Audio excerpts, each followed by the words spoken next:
13 JKU. There's a couple things I wanted to show y'all guys.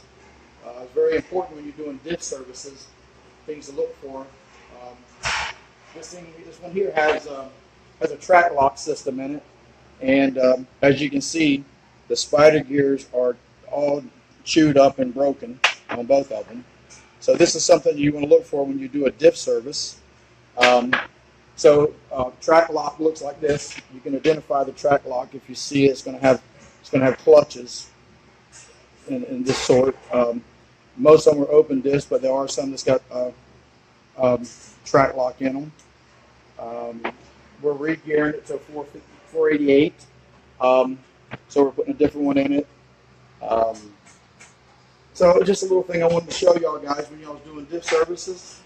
After you go wheeling, before you take the cover off, just do some inspection. You'll find this very, very, very common in them, which means it's ready to crash. So y'all have a great day, and see you soon.